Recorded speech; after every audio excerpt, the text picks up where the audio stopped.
Hello बच्चों, let's read this question. The question says that the temperature of a city was found to be minus 9.3 degree Celsius. A car was used whose radiator was filled with 5 liter of water. What minimum quantity of anti-freezing agent ethylene glycols were added to water of radiator in order to use the car for traveling? Kf of water 1.86 k kg mole inverse is given.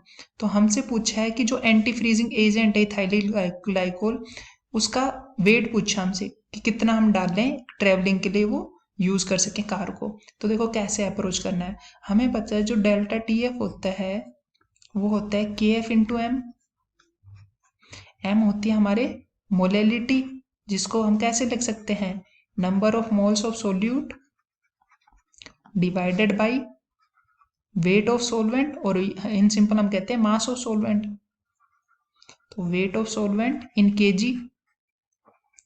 ठीक है, अब देखो हम यहां से सबसे पहले क्या करते हैं, सिंपली मोलेलिटी कैलकुलेट करनी है हमें, और टी एफ दे रखा है और के एफ दे रखा है, वैल्यू पुट कर लेते हैं डायरेक्ट। ठीक है ना, तो देखो वैल्यू पुट करेंगे तो डेल्टा टी एफ की वैल्यू जो हमें दे रखी है वो दे रखी है, देखो डेल्टा टी एफ भी हमें निकालना है। कैसे निकालेंगे, T F note minus T F होगा डेल्टा टी एफ, मतलब कि जो प्योर का है उसमें से माइनस कर देंगे हमारा सॉल्यूशन का। प्योर वाटर का कितना होता है हमें पता है 0 होता है, तो 0 माइनस हमें दे रखा है 9.3 degree celsius is equal to K F कितना दे रखा है हमें 1.86 दे रखा है, into number of moles of solute.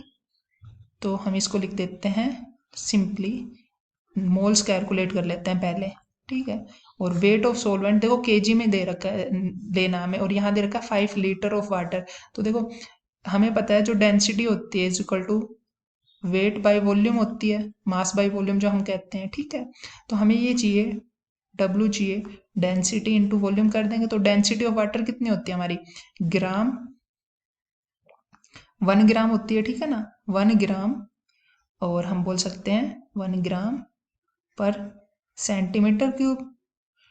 ठीक है, इनटू वॉल्यूम हमें दे रखा है 5 लीटर, तो 5 लीटर को हम क्या बोल सकते हैं 500 ml, 5000 ml, और या सेंटीमीटर क्यूब भी बोल सकते हैं ml को हम। ठीक है, तो ये कट जाएगा यहाँ पे और हमारे पास कितना आ जाएगा 5000 हमारे पास ग्राम आ गया, और हमें चाहिए किस में, किलोग्राम में चाहिए, तो हम इसको 5 kg बोल सकते हैं।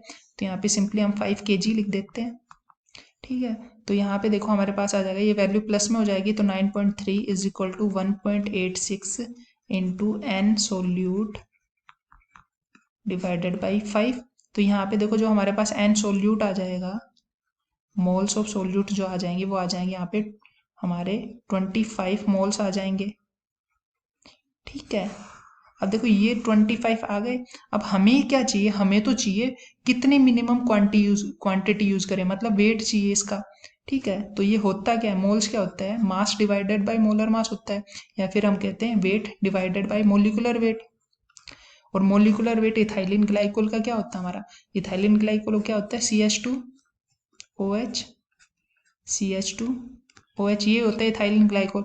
और इसका मोलिकुलर वेट कितना होगा, देखो कितने कार्बन है, 2 कार्बन है, तो 12 इंटू 2 प्लस 2 ही ऑक्सीजन है, तो 16 इंटू 2 प्लस 6 हाइड्रोजन तो प्लस 6। तो यहाँ से हमारा जो मोलिकुलर वेट आ जाता है वो आ जाता है 62। ठीक है, तो हमें सिर्फ ये पुट करना है 62, मतलब कि यहाँ पे वेट आ जाएगा हमारा 62 इंटू 25 इज इक्वल टू हमारे पास वेट हो जाएगा, इसको कैलकुलेट करने पे 1550 ग्राम। तो ये हमारा आंसर आ गया। सो C option over here is the correct one. So this is how you have to approach this question. I hope you understood it well. Best of luck.